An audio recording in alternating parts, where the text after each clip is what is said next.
Hello, everybody. Thank you so much for joining us for a responsible tech talk. This is going to be a good one.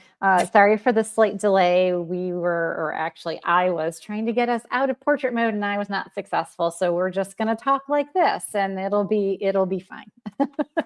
I hope that you all will join me in welcoming someone who is not only a very good friend, but also just a real expert in so many things. In particular, we are going to talk today about organizational strategy when it comes to AI and knowledge work. And I couldn't think of a better person. Claire Maiers has a PhD in sociology. She has led teams through tremendous change with respect to AI. I was part of those teams, in fact. And so, and we've been talking quite a bit on and off on this very topic. Claire recently wrote a post on LinkedIn, which I will put in the comments for you to read, but it was a reflection on a report from Microsoft that was talking all about kind of this future of work, if you will. So we're going to kind of focus our comments on that, but as I'm sure we will get into adjacent territory as well. So with all of that background, Claire, welcome back to Responsible Tech Talk, second time. Yes, glad to be here. This is always super fun. Yeah. Yes, for sure. Well, since I mentioned the Microsoft report, and I doubt everyone has diligently read this, even though it was in the announcement for the talk. I wonder if you could give just a little bit of an overview of what the report was about, and then we'll talk a little bit more about why it piqued your interest. Yeah, so the first thing that caught my attention was that it was another voice joining what in recent months seems to be a chorus calling for leaders to design systems that enable workers to use AI effectively, both in terms of application to their own work within how the organization currently exists, but also if you really want to leverage the affordances that it provides, you've got to be rethinking the system and the organization itself. So that was, I think that's a good thing that we're finally seeing data that is showing that those of us who've been saying like, hey, you can't just provide tools. These tools really change the nature of work and they're a meaningful learning experience, learning gap for workers. So you need to attend to that. I think a lot of us have been saying that for a long time, and now we're starting to see data to really back that up. And so I would say that was the overarching gist of the report was some data to show how what they call frontier workers in frontier organizations are really the ones that are able to best leverage the capabilities of AI. And then there are some additional documentation that they provide with suggestions on how you might actually create an organization that is more closely aligned with what they consider a frontier organization to support your employees in that regard. So that's really the overarching perspective claim that the report is making. And on a whole, I think it's a very useful thing that if you're a leader trying to support an AI transformation, it is something that you should definitely read and take to heart. That's not necessarily that's not what I wrote about in my LinkedIn post. Yeah. And there are a couple other things, if it's okay, that I'd like to of course. Sort of draw people's attention to. I think you and I are going to come back later in the conversation to talk about how they've framed agency and how I would argue we should think about that and what the implications are of that. So I'll set that aside for now. But the other thing that I think is worth thinking about if you are trying to, again, support a transformation is the way that they treat expertise, which I think deserves more articulation and more contemplation. There's two things there. So on the one hand, there are parts of the report that make claims that, you know, part of why expertise is exciting, or not expertise, excuse me, AI is exciting is because it removes expertise as a barrier, right? But then in other portions, they say that AI will actually enable people to deepen their own expertise. So there's there's a tension that comes up there. It's like, okay, does that mean we don't need expertise anymore? Or does it mean we actually get better as experts? I think in the realm of knowledge work, that's really important to think about. The other piece of that is that they imply a distinction between judgment and expertise in the report. And now, certainly judgment and expertise are different things, but I think they're highly related. And I would argue that in a lot of the contexts that we're talking about applying AI in the workplace, the basis for judgment is your expertise and your past experience. So I think there's more work to be done there in parsing out where are the places where judgment must be based on expertise. What kind of expertise do we no longer need? What kind of expertise do we want to actually enable, like have AI applied in a way that it allows us to deepen it?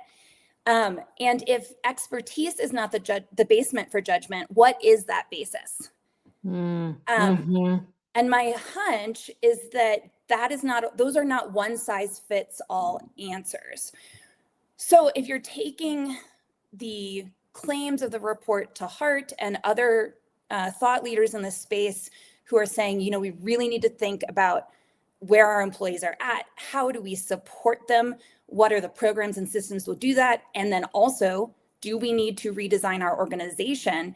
I think part of doing that is going to be exploring the relationship between expertise and judgment for your organization, and then also parsing apart, in our organization, does software design expertise, is that the thing that matters? Or is that a thing where we don't need to be experts, but we can offload that? Or are we an organization where that expertise matters and we want to design our systems to deepen that expertise with the human actors in our org? Okay, I'll stop there. That was a lot. Oh, that was a lot. I'm like taking notes. A little pencil here, very analog, but I'm like, oh my gosh, I have so many follow-up questions. And I think the one thing I want to react to is maybe just the entire premise that this work of distinguishing between expertise and judgment needs to actually happen in organizations, and just get your thoughts on this from perhaps a leadership perspective, because one of the reads I see just in looking out in the landscape, talking to colleagues, and even some just like direct anecdotes, I feel like this work is being sidelined in favor of, we need to move forward with AI. You employees need to get on board. You need to experiment, and we have to go. And that's not a maybe novel insight. But I'm wondering about what are leadership expectations, or should they be around this notion of expertise and judgment, and what are people like not thinking about that they need to explore to prepare people properly for these new kind of roles? Does that make sense? Yeah, I think sometimes these kinds of questions are so hard to answer outside the context of a particular organization. I do think that risk is often a very useful framework as a place to start. And I know this is the work that you do with leaders every day. But I think I almost see like risk and trust as two sides of a coin. So I think one place to start is a conversation around where do I trust, not trust, where do I see risk or not see risk when I put decision-making capacity or authority in particular individuals in the organization? And how does that change if and when we offload that function to an AI agent? Or how does that change when we are augmenting an individual's work with AI? So not all of this is to say that you're just handing the work over to an AI agent, right? There's other kinds of interactions. And I think what you're sort of getting at, or what you were saying, is that work is hard, Yeah. it's slow, and there's a lot of fear that it will impede progress. Mm-hmm. But I Exactly. think coming back, if you frame it around risk, I mean, this is the same trouble that we have as UX practitioners showing our value, right? Because what we're Mm-hmm. really doing in the work that we do is highly preventative of problems down the road, but Mm-hmm. you'd never have a good metric for that, right? Because you can't measure something that didn't happen, essentially, right? Yeah. So it is, I would say, in some ways, a leap of faith on the part of leaders to slow down. But I think a seasoned leader, especially one in the tech space, I would hope would see the value of that, especially if you've been through one or two crises scenario that were driven by not doing a little bit of thinking ahead of time. I don't think that completely answers your question. So I'm talking there about the value of doing the work. I think you were asking Mm-hmm. how to do the work. Was that another part of Yeah, it? a little bit, because I'm wondering about operationalizing this idea of parsing these things apart. What I'm hearing you say is that there's a relationship to risk in that calculus, maybe in terms of where you put your focus. It's not clear to me if the trust element you were talking about pertains to where do I trust and not trust individuals? Where do I trust or not trust automation? Maybe both. I'm not exactly sure how you might think about framing the focus area. Yeah, so I think so the risk is the motivation to do the Mhm. work, right? Mhm. The trust piece is, I would say, a thought experiment that helps you think about why you Mm. might want to explore, another reason why you might want to explore expertise and its locus and role of expertise and judgment in your organization. Um, the how, I do think that some of the accompanying documents of the Microsoft report get at that too, which is really breaking down. I think a lot of us, and I said this in another post recently, it's very hard for us to recognize our own work processes. And that's Mm. true of me, even though that's something that I study.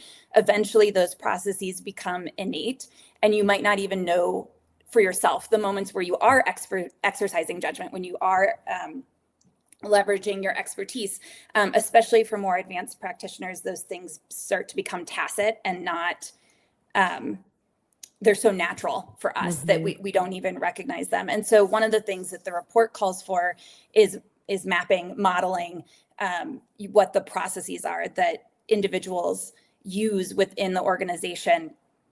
And I do agree that that's a starting point.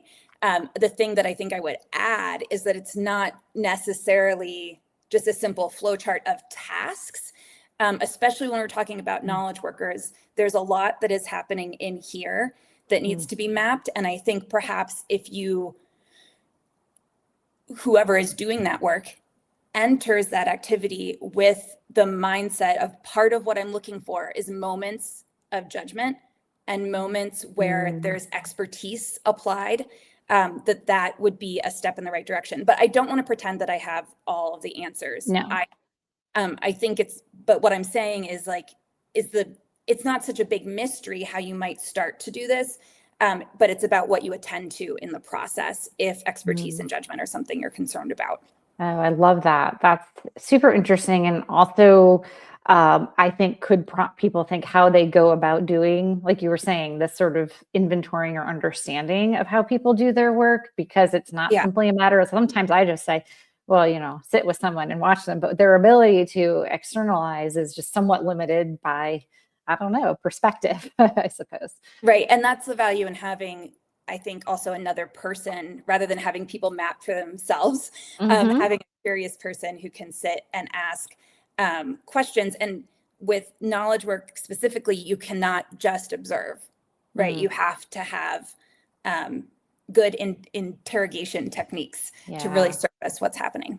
It's really smart. And something else, and this might be asking you to speculate a little bit just based on sort of human nature, but this expertise slash judgment automation question, I'm wondering about how employees might read what their obligations are in a paradigm where they are being asked to be maybe instantly be more expert. Oh, well, now you have Claude Code, so you can just code an app. Like now you should be able to do that. Person who's never coded before, like that's now in your ability, so you can be an expert. And it maybe sort of diminishes some forms of expertise, but also I'm wondering if it puts maybe a unfair expectation on a sole contributor to now all of a sudden be able, because I can do all these things, therefore I should, and I'm, expected to. And that seems like it could have a counterproductive effect on productivity and that sort of thing. And I'll share an anecdote I've observed about that and get your thoughts. But I am wondering if that resonates with you just on a human behavior level. Yes and no. I'm going to give like the stereotypical researcher. Yeah. Love it. I think it really depends on the system that you're operating in, including the value system that you're operating in. I mean, I don't think, the voices out there that are saying this is so freeing. Like now I have a business and idea and I'm not hampered by the fact that I'm not great with Excel or I don't know how to build a UI.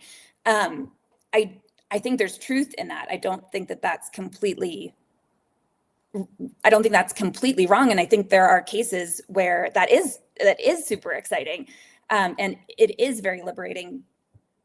But we also have other goals when we're working in other kinds of organizations that are built on other values, like perhaps, premium visual design abilities, for example, where there may be a human impact that is different in that situation from the entrepreneur that's very excited that there are fewer barriers for her when she's setting out to get her business going, right? So that's my long-winded way of saying I think it depends. Yeah, not a very exciting answer, but I'd love to hear your anecdote. And maybe I'll share too. The one anecdote that comes to mind was just work I was doing with an organization who was getting their governance sort of off the ground. And I was doing that due diligence of, talking to the folks about how they use AI and doing that like inventorying and so forth. And I came upon an operations person who was really, like we were talking about, very excited that they could now spin up an app, and make this thing. And so that person did that. And then after it was done, or she was done with it, it's not clear. Like she got it to a point where it was like, okay, I've taken it where I want it to go. Then she brought it over to an engineer and was like, here, now make this, a thing as part of our kind of ecosystem. And the engineer's like, I can't touch this. And it was interesting to me because she didn't know why this would be problematic. First of all, like, what if someone were to come to us with a vibe code thing? Like, what would we do with that? Why is this any different? And I didn't get an opportunity to really unpack that, but that was one observation. And then related to that, it struck me that now that people can self-suffice more so than in the past by these extended capabilities, they're also not talking to each other in a way that they might have in the past. So maybe before it's like, oh, I have an idea for an app. I'm going to talk to our engineer at the idea stage, maybe get aligned and on the same page. But now one can just go forward. And I sense that is causing like a little bit of an organizational rift among people who do have pretty deep expertise and could have told you from the beginning, like, no, you shouldn't have spent your time doing this stuff had we just talked. And that has organizational implications. So that was like the one example I wanted to share with you, just kind of get your take on it. That's an organizational impact that this liberation has kind of made for. Yeah. So what I'm hearing in that story is that there are a lot of important ways in which organizations function that sometimes they do not even recognize. And if you are going to shift to an organization where individuals themselves are more cross-functional, is I guess one way to think about it, you're going to lose something that you then may need to replace. So I think the parallel here, like as silly as it is like the water cooler, right?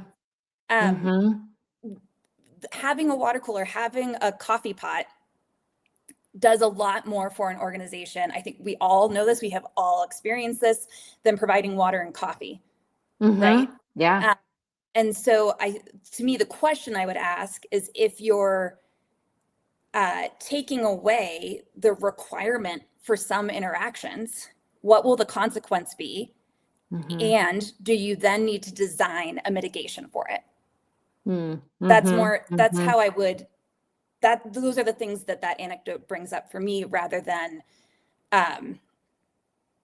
is it creating a negative experience? I think for the end was the person in that anecdote. Yeah. I think that's part of it. And then maybe I don't know what you think about this, but clarifying the expectation that with these new capabilities, and partly this is dependent on recognizing that you're making a trade-off, which people may not be doing, but clarifying that it doesn't mean that. And a founder put it this way when I was sharing that anecdote back to the founders. They're like, yeah, it's like people can now become their own mini entrepreneurs in a business and just spin up their own stuff. So there seems to be cause for a conversation to be had on that topic. And I think it's related to expertise as well. And we know that there's tons of risk with that, right? If you're not enabling governance across the organization, even if you want to, and I think a lot would want to encourage the mini entrepreneur model. You still need guardrails. Yep. So I'm going to go back to my list of questions, because we just like free range talk, which I love. Let's see. One of the things I noted in the report was that it found employees are often, sort of moving faster than the organizations around them, which is interesting because there is this push for speed. I believe people internalize this, but yet the organizational cultures are not keeping pace despite this mandate. Like, it's just seen as maybe just like a technical track, and then everything else will kind of follow into place. But I wonder, because you've done this kind of organizational change, what is it that leadership might over or underestimate when it comes to adopting a new technology, particularly as transformational as AI in their organization, that they need to think about and having these things not be so disconnected? Yeah. So before we go into that, I think it's only a small subset of employees that are outpacing their organization. I don't have the report in front of me, right? But I want to point out that Microsoft is focusing on the folks that are outpacing, because what they're trying to do is motivate organizations to become better adopters, right? So let's just not lose, even though I'm overall appreciative of the report, let's not lose track of that is what they're trying to do, right? Yeah, fair enough. They want more. We're not generalizing here. We are. Yes, they want more adoption. And so there are plenty of folks, and that relates to your question. As we're seeing in other research that is coming out, there are also plenty of folks that do not share the enthusiasm of their leadership when it comes to AI adoption. And there's good research out there, which we can put in the comments later, that makes suggestions on how you might overcome that. But I think the general takeaway is that there is still a need for change management, right? Which the Microsoft report is saying too. It is not enough to supply your teammates, your employees with tools. That is not sufficient in really any kind of technology adoption, but especially in this case. And the change management piece, I think you really need to recognize that sentiment varies widely. There's a good dose of fear of being replaced. And if leadership isn't specific in what their goals are, and they think about real strategies for getting that message across, which I just want to be clear is more than a PowerPoint delivered to the entire organization. The strategy has to be more nuanced than that. It's not going to be successful without those sort of classical change management pieces. The other thing, I'm going to get a little bit in the weeds here, when I think about what leaders need to consider with this specific transformation that we're seeing, is organizational redesign, which again, lots of folks are saying, this report is saying, but I think we can take it further. At least I want to take it further. You know, it has been true for a long time, even though AI is speeding this forward, that our organizations, modern organizations, often have actors in them that are non-human. You know, tech, like anything that is based on an algorithm, right, that is happening automatically, is possibly making decisions within an organization. Where with the schooling I come from, we would call that a socio-technical system, which means that you have both human and non-human actors taking actions. Those actions are sometimes like imbued with authority, and they are decision makers, right? So what their actions are affect the system as a whole. I think once we get into AI agents, like you cannot deny that we now have human and non-human actors.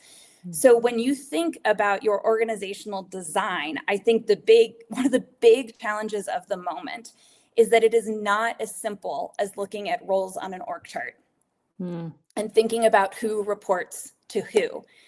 If you're going to still use an org chart, that org chart now must include human and non-human.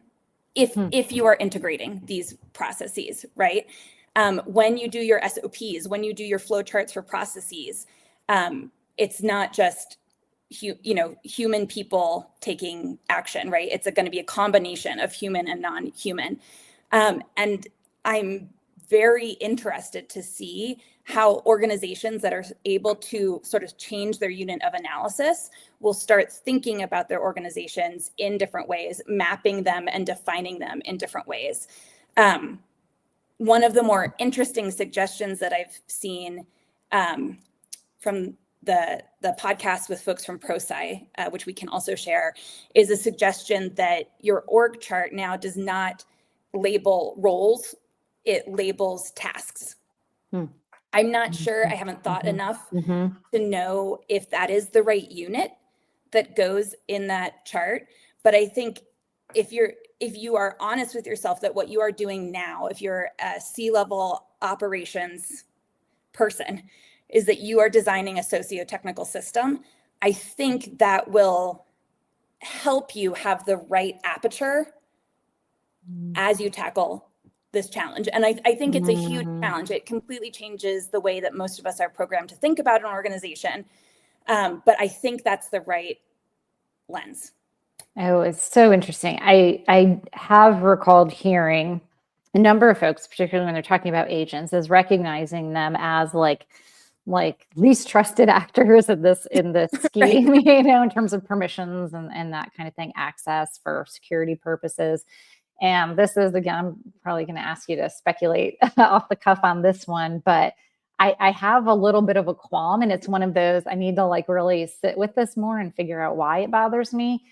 But is the act of adding an agent to an org chart somehow de facto elevating them, or does it risk elevating them to the level of a human? Or do we need kind of a more stratified way to think about these actors?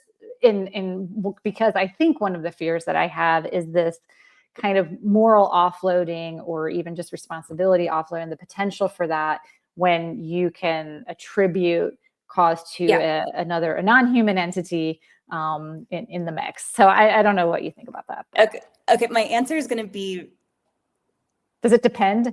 No, I guess it touches on a lot of things. So you kind of foreshadowed one of my own concerns relating to who's responsible. Yeah. So I'll come back to that in a second. Yeah. I think we need people who have different concerns in the conversation. When I say you should, or that it may be useful to view your organization as a socio-technical system, get honest about that as you're thinking about operations and process and risk. I'm saying that from an operations perspective of someone who has a KPI, of a mission, a goal to achieve, and I'm being realistic about the tools that I have at hand, the skills that I have at hand, and how I'm going to move there. That person, I hope, is in conversation with someone who cares about the human-centeredness of our experience, of our organizations, of our society. And that is one of the things that I think you're getting at, is that we may decide to not take some opportunities, to not take some action because of the effect that it has on us as humans, on our society, on the health of our organizations. And I think that's good. I don't think that we should be purely focused on profit or purely focused on any other mandate in a way that is blind of the effects of the decisions that we're making. So I was suggesting that socio-technical system lens as one way to view the challenge that is in front of us. Specifically, one of the things that I worry about, I didn't bring this up before, with the notion that judgment, that the role of the AI will be to provide options, and the role of the human will be to offer judgment on whether or not those are good options or solutions, or which option or solution to pick. One of the things that I worry about is that the reason we're starting to set things up that way, it relates to liability. So for those of us that study predictive analytics, machine learning, AI, there has been this concern for a long time about who is responsible when a system with automated decision-making capacity makes a mistake. And I do think that, even though I agree, like, I want judgment to rest with humans, and I'm not suggesting that it shouldn't, that there is a risk that the reason that we proclaim, oh, but the human has the judgment, is then we have a person to tack responsibility back to. And again, here's a spot where I don't have an answer, but I think that's potentially highly problematic. When an AI-driven vehicle hits a pedestrian, is the software engineer responsible? Right? This is kind of the classic question that has been asked in the academic literature for, I don't know, 15 years at this point. But you can see how that, a similar scenario could play out with all other kinds of legal risk and liability. Again, I think I've gotten away from your question. Yeah, I don't remember what was, Michael, but no, this is great. I'm tracking. It was about people, socio-technical systems as reflected in an org chart, and are we conflating people and agents and so forth? Yeah, yes. So I guess what I'm saying is that I wouldn't want humans solely in the system to be there so that they can be the ones that take responsibility. Interesting, because I would have probably argued the opposite. So I'll need to sit with that a little bit more, in that I think a human, a person, an entity, a human entity should own. I think they should. I have a caveat. Okay.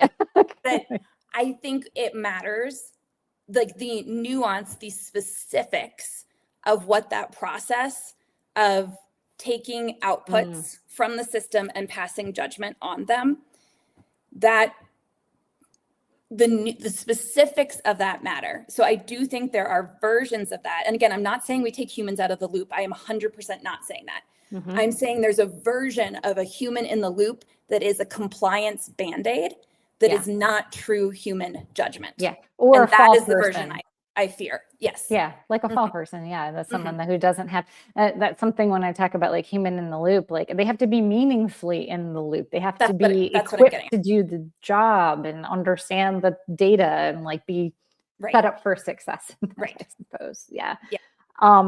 So there was another, this relates back to judgment. It's something that I just did a TikTok on kind of a whim on this topic about, whether or not people will be relevant in the new paradigm going forward when AI is doing all of the work. Mm-hmm. And so I guess I have two questions on that. One was just about what you think of the claim I made, which is that I believe that discernment is actually the skill that will keep people applied. And I think it's judgment. That's another way to say judgment, but I called it discernment because I think one needs to be expert enough in the technology to know its boundaries, to know where it should play and where it shouldn't play. And that's a form of judgment that I think has a lot of value, but it only comes from some exposure and experience with actually using the tools, which is where this kind of ill will toward AI is counterproductive, I suppose. But yeah, that was just one thought. And I wonder if that resonates with you. And I'll think of my other thought while you were answering. I think it goes back to what I said before, and you were actually suggesting a potential answer there, right? So if the basis for judgment or discernment is no longer coming from our expertise in a particular field or our experience in a particular role, where is it coming from? And the answer that you basically just implied is that instead the basis for that discernment and judgment is going to be based upon our understanding of the tool itself, which I think is a valid possibility. The question then is, how are we preparing our organizations and ourselves and the talent that comes behind us to have that basis as their discernment and their judgment. And I agree with you that the sticking your head in the sand approach doesn't allow you to build that it's as a potential basis. And then this was my follow-up question, which might venture into the philosophical, and then but it does tie to this agency piece that we need to get into. But is it possible to develop good judgment skills in the absence of the doing, which we are in the process of offloading when it comes to knowledge work?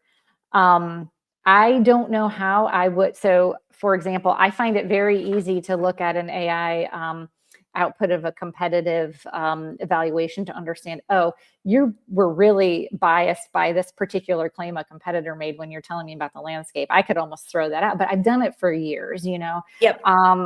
If I hadn't, how does that work going forward? So I think you have some thoughts. Yes. What was the first question that you started that with? Yeah, it was, can you develop good judgment when you're divorced from the knowledge work, which is what we're, I think, kind of moving toward? I mean, I think a lot of people are very worried that the answer is no. And that's why you're seeing a flurry of people writing about the talent gap that we are creating behind us by no longer employing junior team members and replacing them with AI.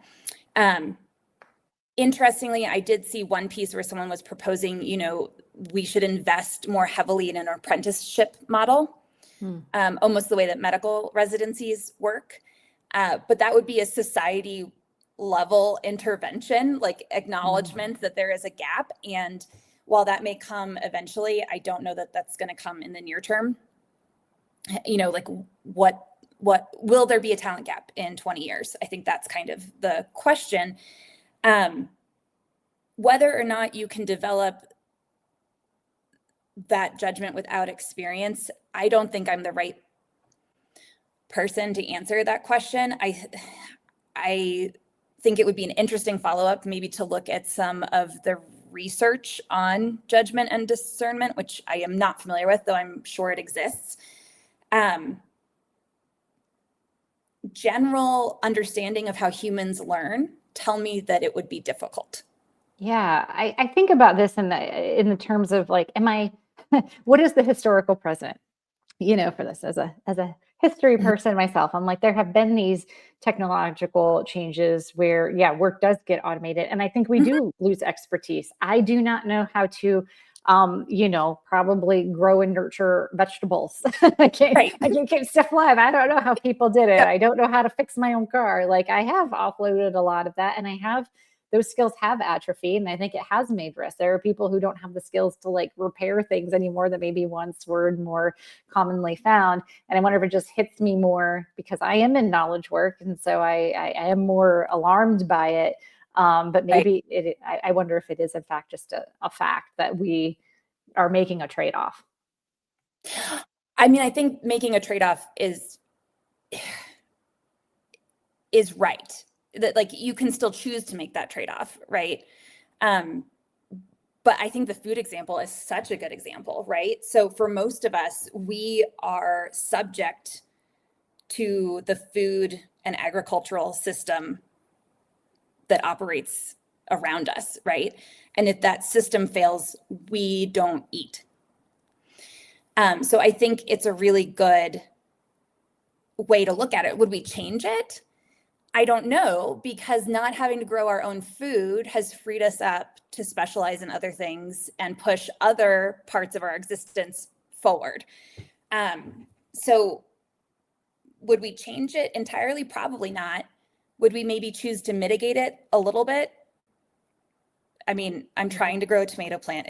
Something keeps eating it. It's not working. It's frustrating. But I do think what we should be interested in is how the system at large is structured and what its safeguards are and what is its risk of failure.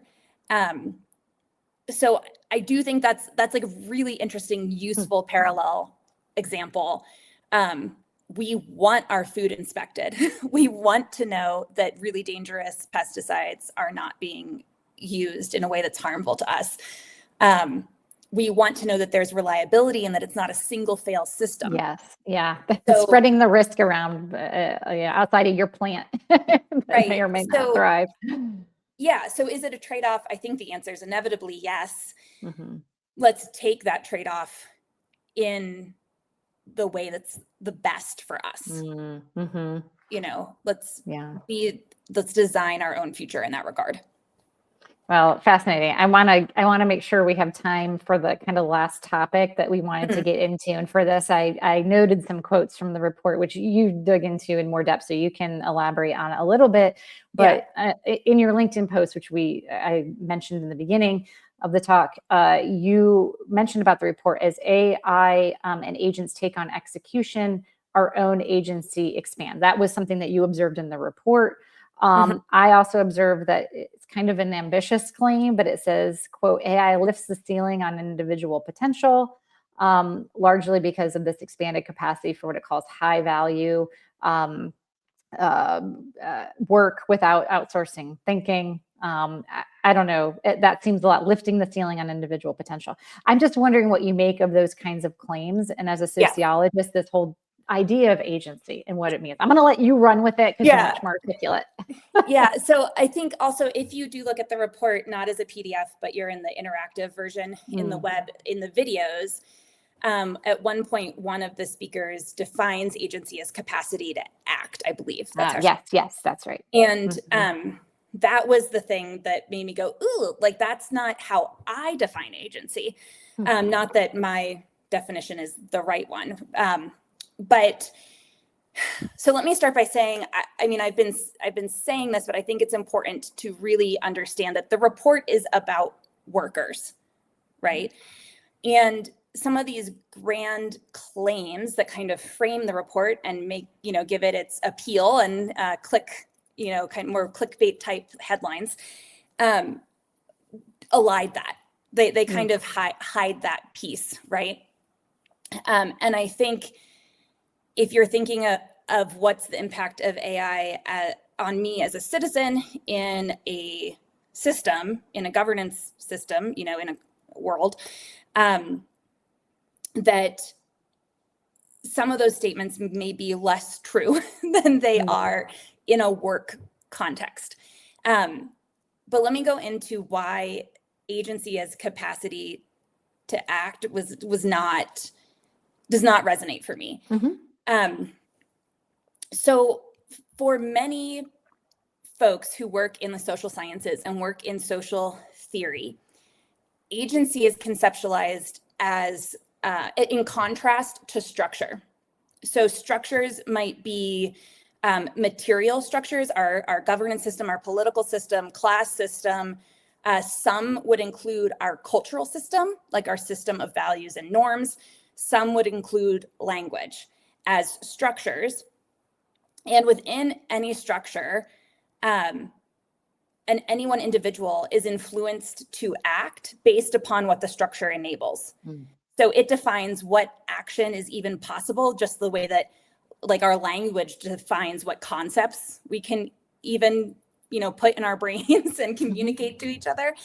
And if all we are is zombies who have very predictable behavior that is constrained by the structures that we are in, then there's no real agency, because we are just predictable, amoebas responding to stimuli that is either external or internal if you count culture, as the structure. So agency then is the ability, it's attached to some sense of power for most social theorists, not all, but most would agree that it involves the ability to change the structure around you. Right? So this organization is not healthy for me. I have agency to start an internal movement that improves our PTO policies, whatever. That's a kind of benign example, right? But the idea is that you have capacity to change the structure around you. For some people, they'll see hints of like a free will debate here, right? And so agency is action that changes the structure, usually for your own betterment. Okay, so when it comes to AI, the concern that I have, again, comes back to judgment. So if our role that we are preserving for humans in the system is the discernment and judgment between or over what the system delivers to us, and the system itself, the AI system, the LLMs, are built upon existing structures, right? That's what they are trained on. Where is the true agency in that? That was sort of the question I was asking, because otherwise you're just responding to the system and only choosing among the courses of action that the system has sanctioned. Now, I'm not saying that for workers in many contexts that is necessarily bad in and of itself. I think it depends on the role, the function. But I think for some roles, creative roles that are responsible for innovation, this does open up worrisome conclusions, right? If all we're doing is choosing between the choices laid in front of us. And I think that what this demands is that we have to look even closer than this report does at what collaboration and judgment mean in practice, and ask ourselves again, in which scenarios are we okay with not having the possibility of changing a structure, and in which is that really important? So that's okay. That's my spiel. I think you and I also talked about a thought experiment that we could get into as a way to explore it a little farther. But I'll stop there to see if you have questions. Yeah, no, I'm really, it's hitting me hard. I'm like very quiet because I'm like, this requires a lot of reflection. I think I have noticed it in my work in small ways, and I have bristled at the circumscribed framing that I thought I froze there, but that circumscribed framing that I'm presented with, as though I should just kind of accept at face value that this is the breadth of what is available, and just take that on. And I have found it to be really dulling a lot of my own creative thinking. Like, writing has become harder, like slightly longer form writing has become harder. I had started offloading a lot of that.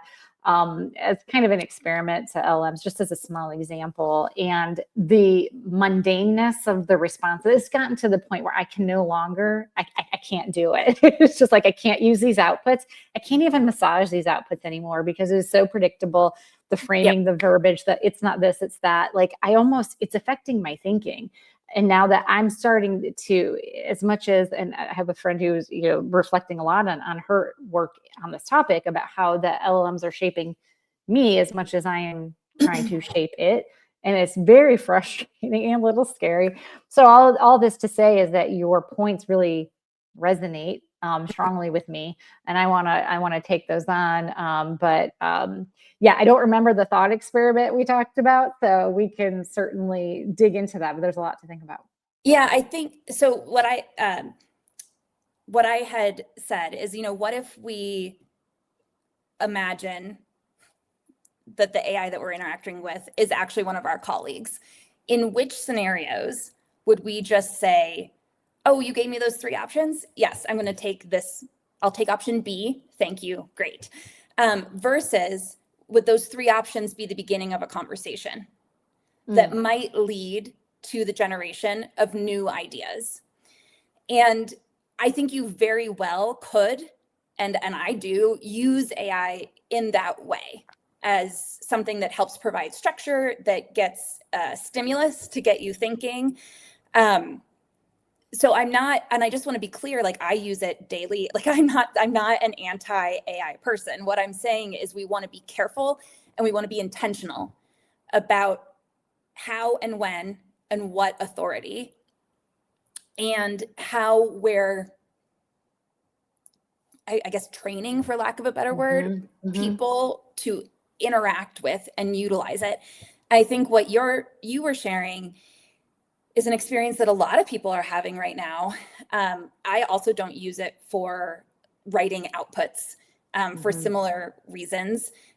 There's, good research that shows that for a lot of us, we think through our writing. So offloading that is actually not beneficial. Plus there's a quality output question. So to me, what that points to is, okay, that's a place that warrants farther, like more explanation and reflection, and eventually some sort of guidance in how to leverage the tools for the benefits that we absolutely know it can have without it degrading the human experience and our own, what I would say is actually our own cognitive capacity. Yeah. Right. Yeah. So, which is like the tension that where I kind of started with like this report, while great. And I was like, thank God, data. Also in the writing, like if you do a discourse analysis of it, you see these tensions of concepts where we haven't quite sorted out what we want for ourselves with this technology. And my warning would be like, we should all be pushing for that rather than allowing the more powerful organizations to dictate it to us. Yeah. And I think that this is just my opinion, so I'm not attributing this to you, no worries. But I mean, as we are seeing these major IPOs coming through, I think that the profit motive is going to become even more intense. And so the kind of marketing around these tools as ways to be your thought partner. I mean, I think we have to really take those very critically. And there is a analogous